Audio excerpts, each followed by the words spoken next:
भव्य स्वागत हुआ। गुरु शिष्य की एक दृश्य देखने को मिला। कृपा है, भगवान की कृपा है। और जब भगवान विग्रह में पधारे थे तब भी यहाँ आने का उनका आदेश प्राप्त हुआ। इस अंचल में कहीं भी जाइए तो मन करता है कि जिसके विषय में स्वयं भगवान ने कहा, जन्म भूमि मम पुरी सुहावन।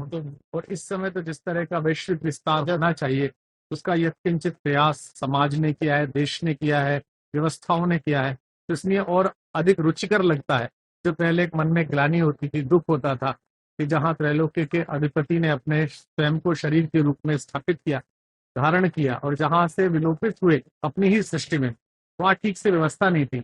अब आते हैं तो एयरपोर्ट भी बहुत सुंदर है, रेलवे स्टेशन भी बहुत सुंदर है, सड़कें भी अच्छी हुई हैं, तो मन में अतिरिक्त स्नेह जागता है उस सब व्यवस्था के प्रति जो भगवान ने करा दिया।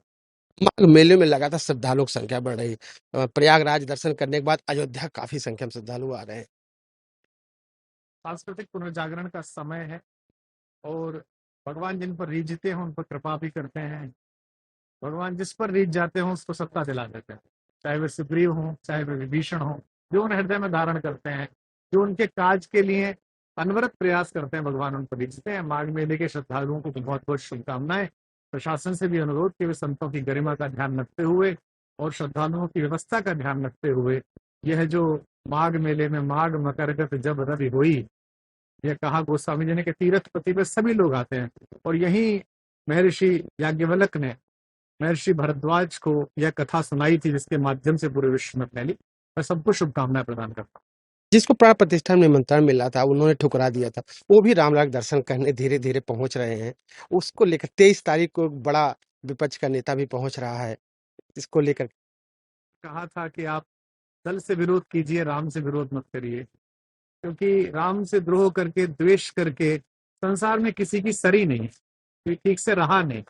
मैं आशा करता हूँ कि भगवान सबको सद्बुद्धि देंगे और वे स्वयं ही तय करते हैं कि उनके द्वार तक कौन पहुंचे।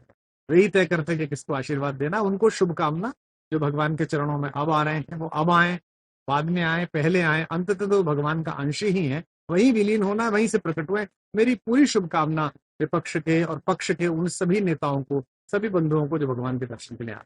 पहले की अपेक्षा अब की अयोध्या में कितना अंतर देखते हैं, कितना जमीन आसमान का अंतर है। 55 वर्ष हो गई। इस वसंत पंचमी में 56 वर्ष पूर्ण करूंगा। मैंने 17-18 वर्ष की आयु में पहली बार दर्शन किए थे। तब से लेके आज तक एक पूरा कालखंड बीता है।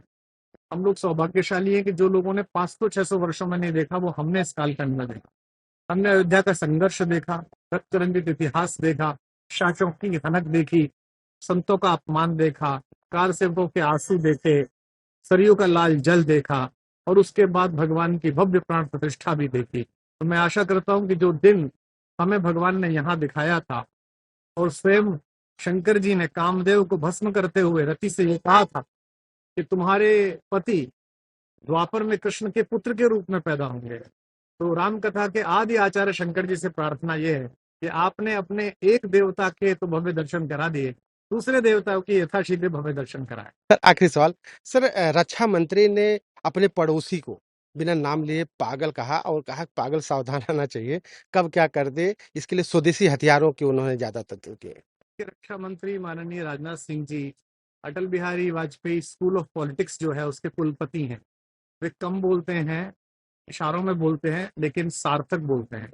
यह जो लखनऊ से उन्हें प्रतिनिधित्व मिला है सांसद के रूप में, वो अटल जी की विरासत का प्रतिनिधित्व है। तो दुर्भाग्य से पड़ोस में एक हमारा ऐसा पुराना परिचित है जो हमारा ही भूमिखंड लेकर बैठा हुआ है, जिसके हाथ में कुछ ऐसी शक्ति लग गई है जिससे सभी दुखी हैं और चिंतित हैं।